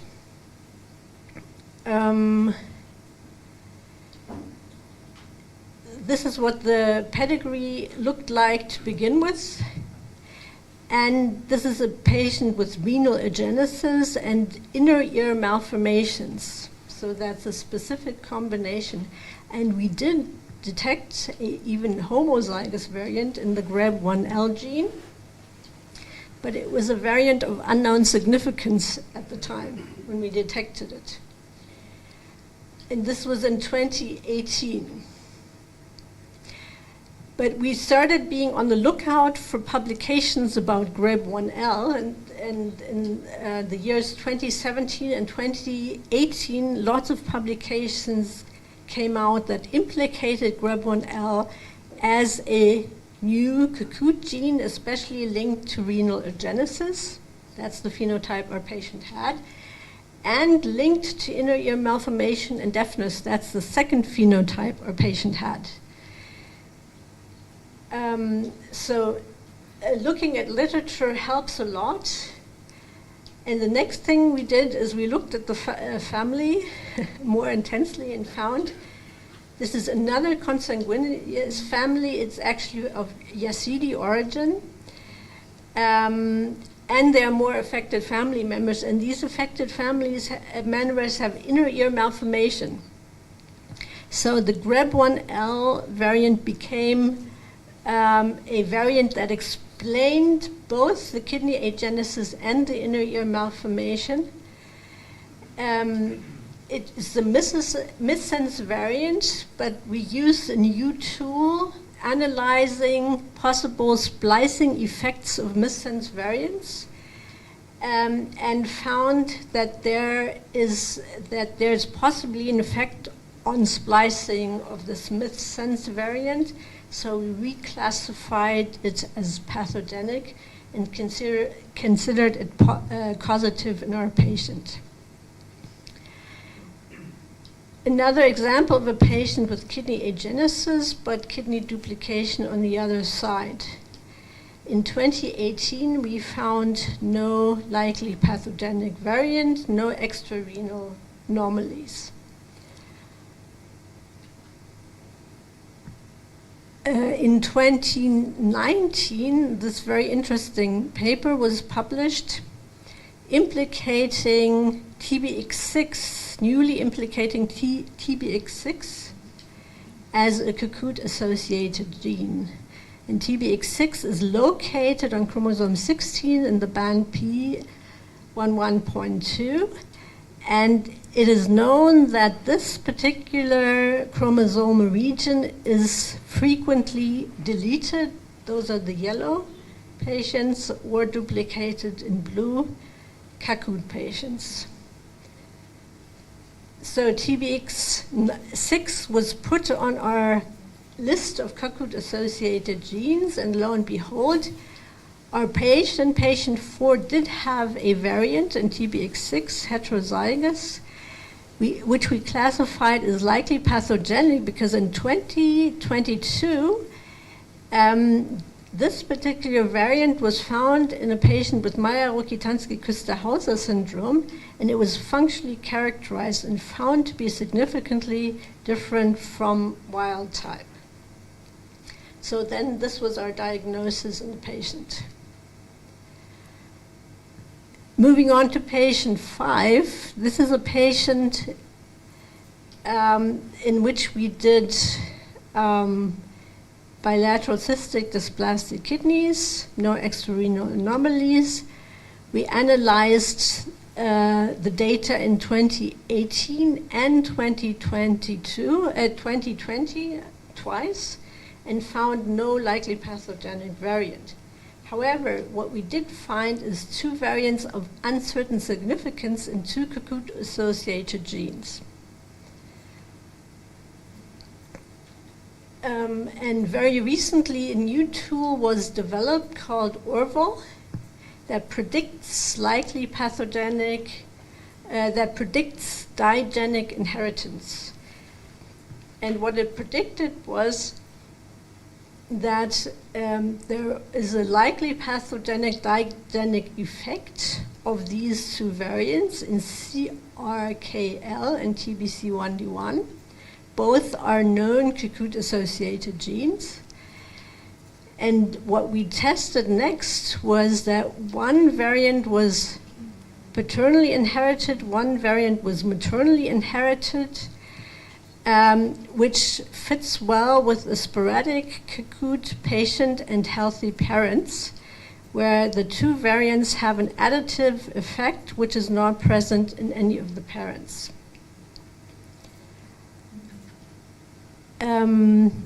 It was also interesting to see that both genes, or the products of both genes, CRKL and TBC1D1, act in insulin signaling and glucose metabolism. CRKL interacts with the insulin receptor and insulin receptor substrate, and further downstream, TBC1D1 regulates the insulin-induced translocation of the GLUT4 transmembrane receptor to the cell membrane and influences glucose metabolism.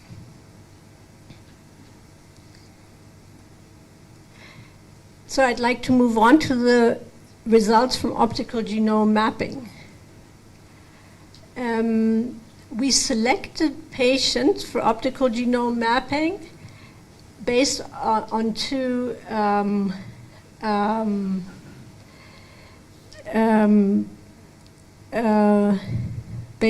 facts. First, we selected 8 patients that were suspected to have copy number variants because of the exome sequencing results. And then we selected 16 patients suspected to have copy number variants because they had a syndromic phenotype. And syndromic Cocoon patients are more likely to have copy number variants. And here are our results. The exome reanalysis was a better predictor of copy number variation because it's correct in 6 of 8 cases, 75%. Then based on the syndromic phenotype of the patient, because that was only correct in 3 of 16 cases, that's 19% of patients. And for those who are not familiar with optical genome mapping, let me just quickly explain it to you. It enables the genome-wide identification and mapping of structural variants. What you need is high molecular weight DNA that needs to be extracted from fresh cells. This DNA is then labeled. It's stained first and then labeled. Then specific sequences are labeled across the genome with fluorescent markers. The DNA molecule is then linearized in a cartridge and scanned in a special scanner developed by the Bio-nanogenomics company. And these scanned from these scanned molecules, then genomic maps are de novo constructed and compared to reference maps. And in green, you see the reference map here. This is our patient's map, and this is what an insertion looks like. You can see here, this is the normal size of this genomic region, and this genomic region in the patient is just larger, and it shows you that there's an insertion right here. And these are the results in 3 of our patients. On the top, you can see the copy number analysis based on exome data. The patient's coverage is given in blue, and compared to the coverage of 59 controls.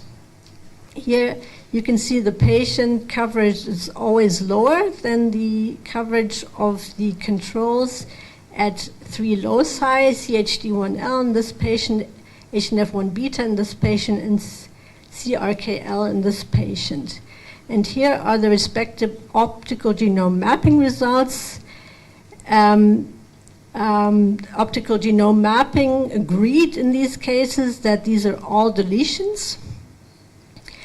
And this is what it looks like. This is our patient sample, and the genomic area is just so much smaller than the reference genomic area. So this is a very large deletion. Here the patient area is a bit smaller than the reference area. It's a smaller deletion. This is a much smaller deletion here. Let me end with the last complex case. This is a syndromic Cocoon patient. What we found from reanalysis of exome sequencing data was a copy number loss on chromosome 5. And this copy number loss on chromosome 5 had been described in a patient with posterior urethral valves in the literature. When we did optical genome mapping, this is what we found. In fact, the patient had an unbalanced translocation between chromosome 5 and 15. On chromosome 5, it consisted of a deletion and an inversion, and on chromosome 15, we had a duplication. So this is a complex unbalanced translocation, which was mapped very precisely with optical genome mapping. So this is high-resolution karyotyping.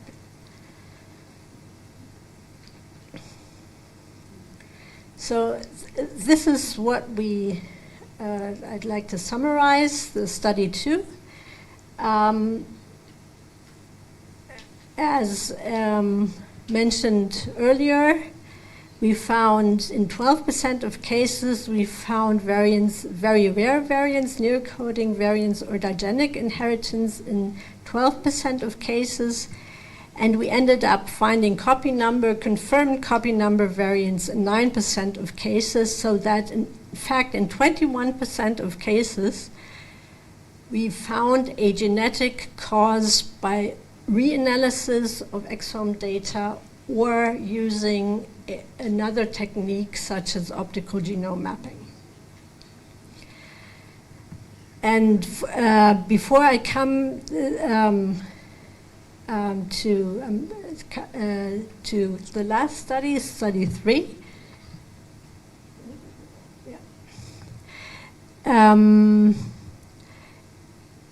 This is something we learned from study 1. We learned that most genes, including the PAX2 genes, affected by likely pathogenic in Cocoot cases with kidney involvement, diagnosed before 3 years of age, were transcription factors that impacted the GDNF-RET signaling pathway.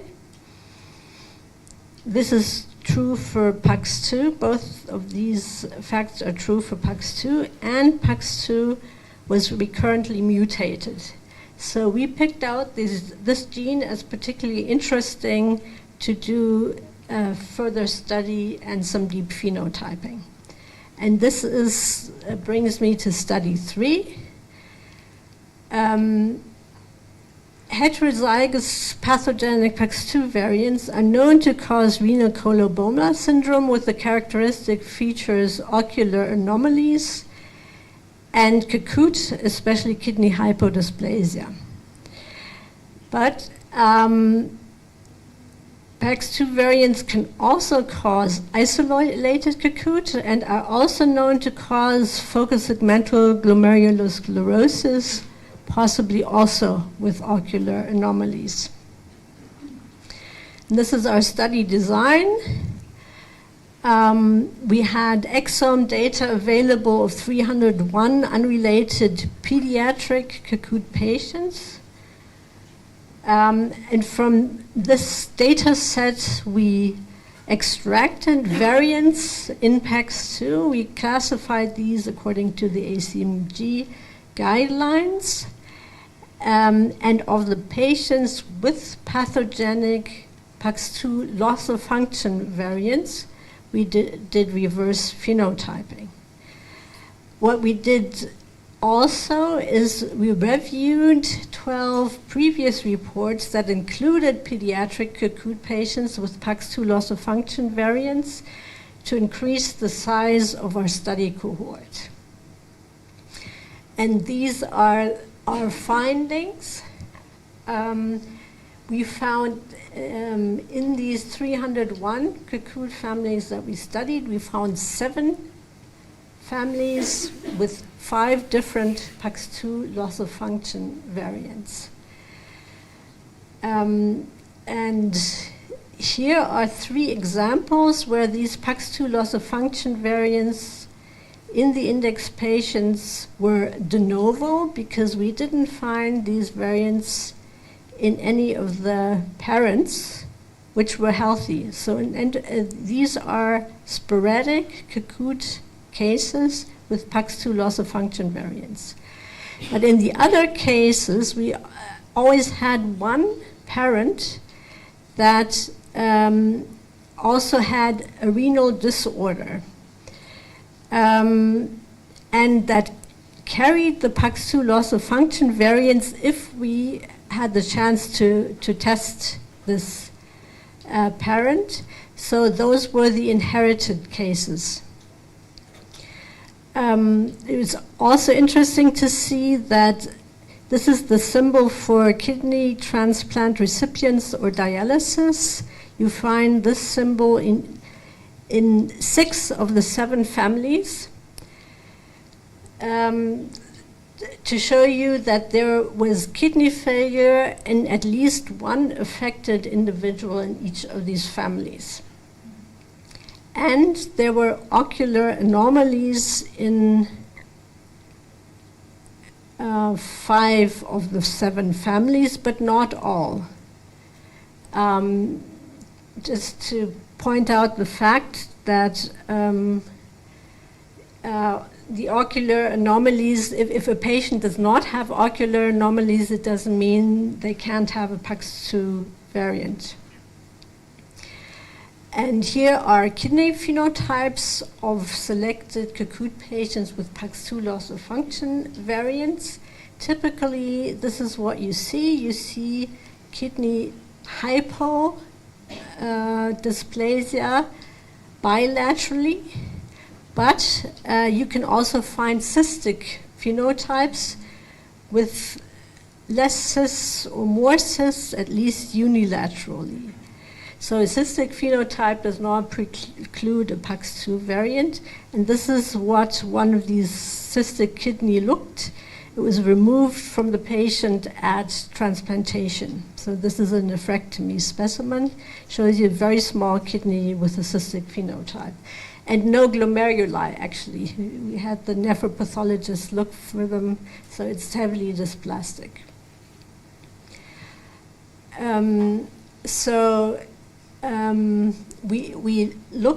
We compared our cohort, or we put our cohort together with the previously published patients and compared the patients with PAX2 loss of function with PAX2 wild type from our cohort. We saw that the patients with PAX2 loss of function variants almost all had kidney hypodysplasia, which was bilateral in most cases, but could also be unilateral in rare cases, and some of the cases were also cystically altered. Those are the hatched areas. And kidney hypodysplasia was significantly more frequent in patients with PAX2 loss of function variants than in patients with PAX2 with wild type PAX2, but it also, bilateral kidney hypodysplasia also existed in patients with wild type PAX2, meaning that not every patient with bilateral kidney dysplasia will have a PAX2 variant. We did some deep phenotyping on our 7 pediatric Kakut patients with PAX2 loss of function variants, and found that there is no data from one of the patients. So there's only 6 patients that you see here. But we know that kidney failure in childhood or adolescence was found in 4 of the 7 patients. 3 patients you see here, the blue one, the red one, the green one. This is the EGFR. And in these patients, we found that they also had quite severe albuminuria. The blue patient, the red patient, the green patient. And the other patient with severe albuminuria was the one with the declining kidney function here. So we looked at this feature in the larger cohort that we generated of our patients plus the previously published patients, and found that albuminuria was significantly more severe in patients with PAX2 loss of function variants compared to patients with wild-type PAX2. So we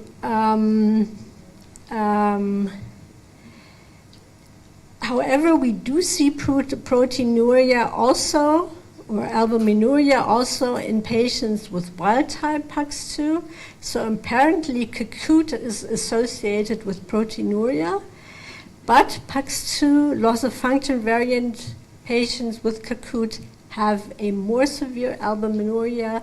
So we concluded that the PAX2 loss of function variant does have a proteinuric effect. And let me end with the example of one family with a PAX2 loss of function variant, family B61. This is what the family looked at the beginning of our study.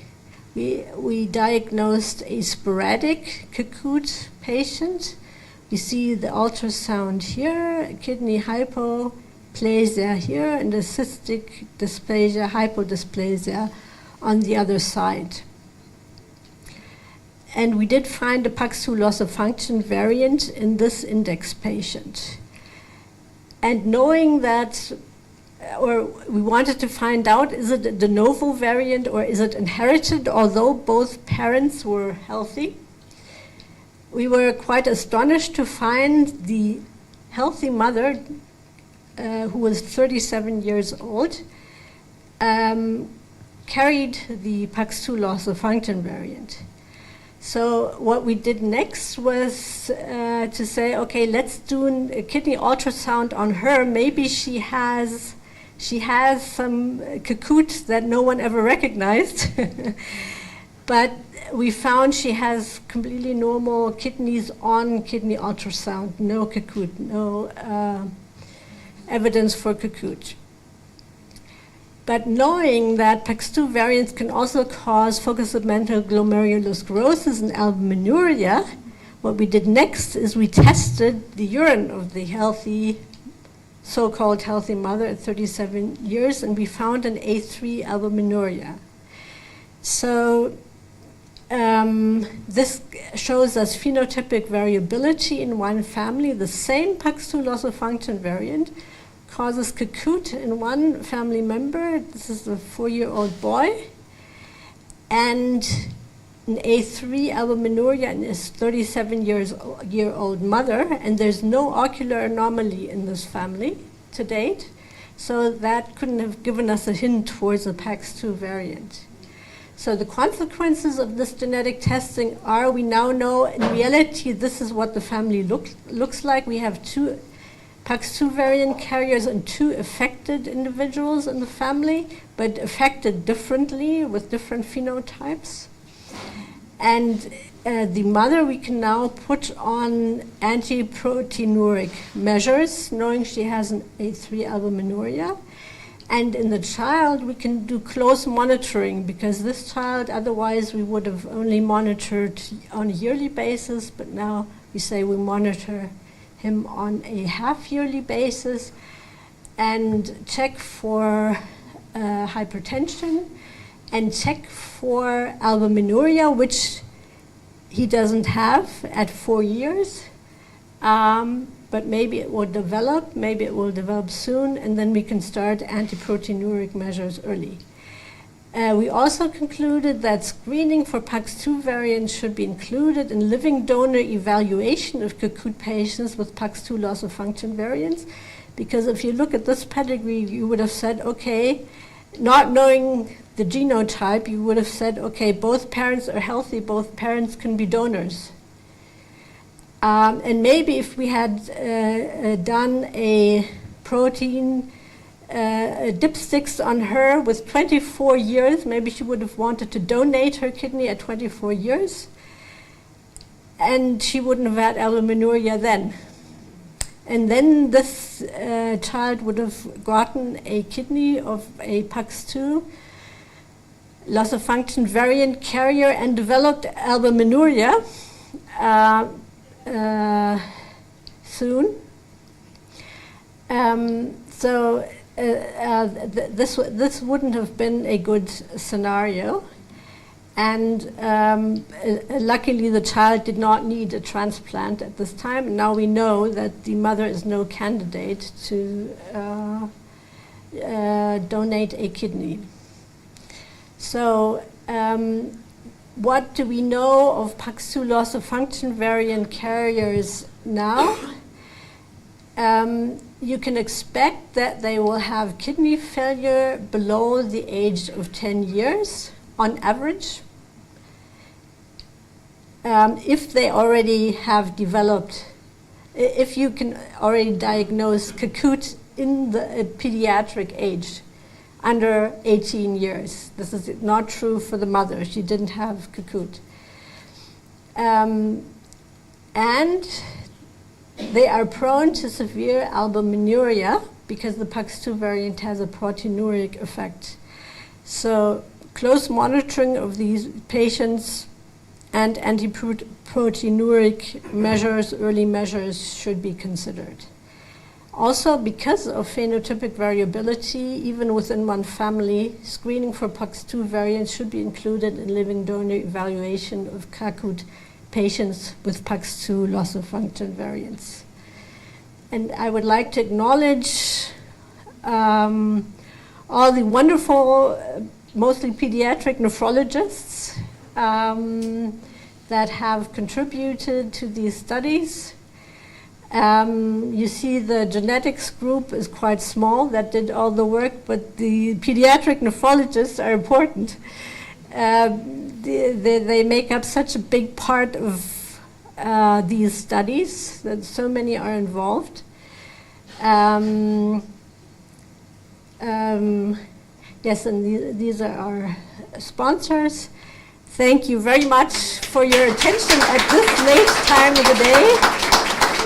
And I'm very happy to take questions if you still have energy to ask any. Yes.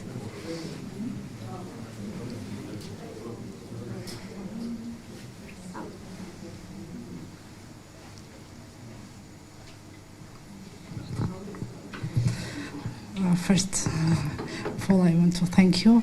So it was very informative for me because I have a patient with PAX2 variant, 14 years old girl with congenital renal hypodysplasia, bilateral. So she had been on PD for 3 years and was transplanted in 2021. So her condition now is excellent. But she is without extrarenal involvement. So how often we have to assess her ocular problems? Or, as you mentioned, it's possible isolated variant too, or isolated CACUT. Yes, the isolated CACUT in this case is possible. Yes. I think the first conclusion would be she still has one, or she still has both of her kidneys. Yes, both. And they transplanted one as a third kidney. Yes, she was transplanted. She was transplanted, but was one of the kidneys removed? No. No. Okay, so of course you want all three kidneys to function as well as they can. So I would test her regularly, let's say on a half-year basis for albuminuria or proteinuria, Yes. because of course the transplanted kidney Yes. hopefully will not develop this, but the two other kidneys could develop it. Yes. And if they still have enough function or they still contribute to the renal function, and antiproteinuric measures could help her, although she's transplanted. She's not proteinuric. She's not, but that's something that you could measure quite regularly. About ocular monitor very problems. closely. Ocular problems. My personal feeling is I don't know if anyone has ever really studied this systematically, but my feeling is if she has, most of these anomalies are congenital. Yeah. The colobomas. Yeah. So if she's been seen by an expert ophthalmologist and there are no colobomas anywhere in both eyes, then they will not develop. But what these patients do develop is severe myopia. So maybe she should be checked on a yearly basis Yeah. for myopia. Does she have myopia? No, Yeah. thank you. And just one question, if I may ask, was it a living donor? Yes, father was her donor. And did you test him for PAX2 variants? No. ჩვენ თან რო გავაკეთეთ კვლევა ის პაციენტია. მამა მშობლები არ გამოგიკვლევია, ხო? გაკუთ, ხო. მაგრამ არ ჩამოს.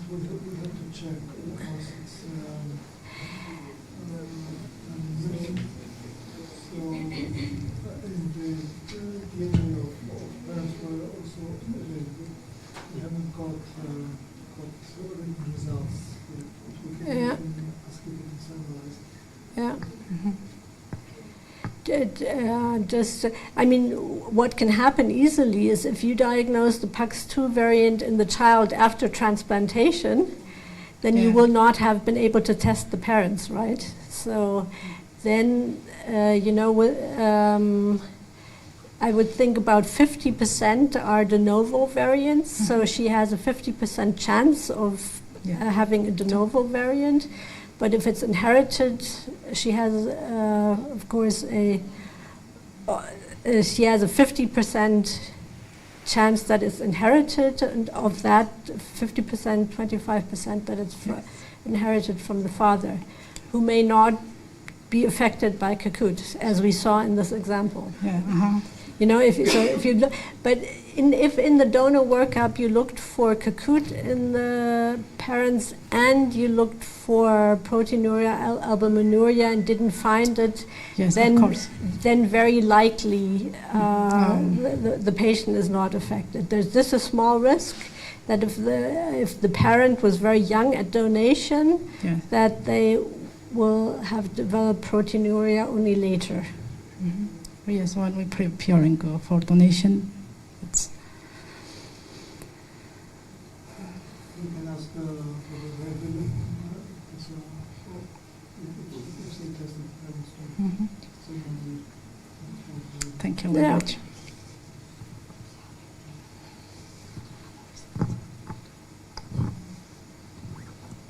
That's sort of, this is sort of, genetic knowledge or genotype-phenotype correlations that is just sort of coming up. This is just study 2 and 3 that I presented to you are unpublished data. So this is something that you can't even read up in literature, so it's just brand new. Another question. So I have a question. So it seems that it's extremely important to re-evaluate the data. And who should initiate it? Patient, doctor, or lab? That's a question, and how frequently? Yeah, absolutely. The question is also, does the lab have the responsibility to reanalyze data sets every year, for example? And I'm sure the lab does not have this responsibility, but it can be done on a voluntary basis. But of course, the reanalysis causes some more expenses. Because first of all, the question is, has the data, the raw data, been stored? Can the reanalysis be done on the old data? and then, you know, a scientist or a doctor has to go and reanalyze the data, so that it costs time. And so this will involve, you know, costs if you want to do this.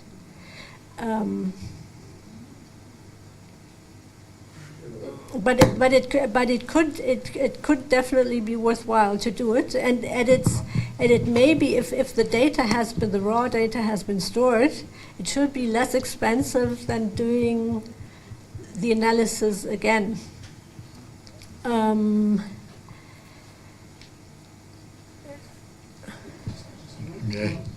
have one question. Thank you very much, first of all, for this impressive presentation. And my question might be the continuation of Irakli's question. So all this data was based on the exome-wide sequencing, is it right? And this method have increased the diagnostic accuracy significantly for these particular cases. If we use genome-wide sequencing, would we expect to have even more diagnostic yield? And maybe the next step, as Irakli was mentioning, maybe the next step might be the genome-wide sequencing after making the exome-wide sequencing. Thank you. Definitely, we think that thank you very much for this question. We definitely think that using genome sequencing data will give us new insights. It is getting less expensive, and if you it involves less wet lab work, genome sequencing, but it involves more bioinformatics and especially computer power. So you cut the costs on the wet lab, but you need more money for computer power and computer power. And for in our department, genome sequencing is now done on a regular basis, and exome sequencing is now done only rarely. But from these genome data, still the exome is extracted and analyzed, because we still know so little about the non-coding sequences that that's what we do in diagnostics at the moment. Obviously, then we have a problem with data storage, because the genome is so much bigger than the exome, and storage will involve so much more storing space.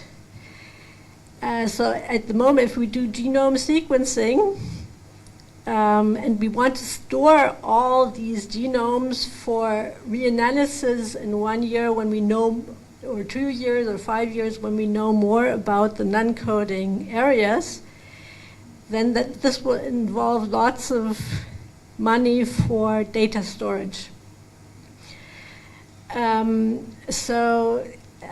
I think at this very time point, either you do exome sequencing, a definite advantage of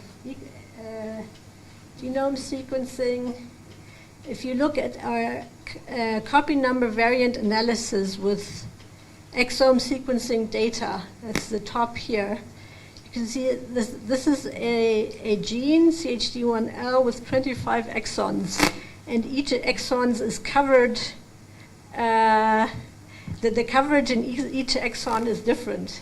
So this is the variability we get with exome sequencing. If we had done genome sequencing, we would have got a completely, depending on the coverage we would have chosen, like if we'd chosen 50x coverage, we would have gotten regular 50x coverage everywhere.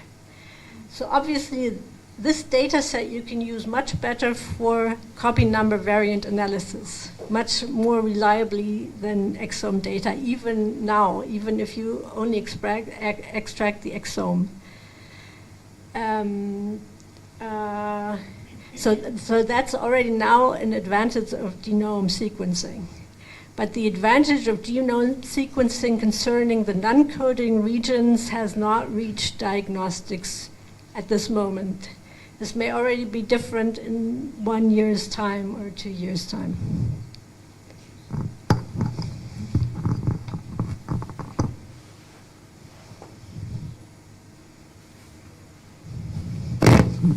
Any other question?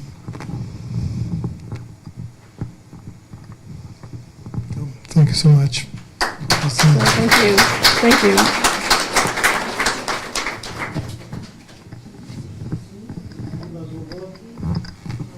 Mr. Shakuyanovam დაიყავებდა. იმედია კი შევხვდებით მალე საინტერესო ლექციებით.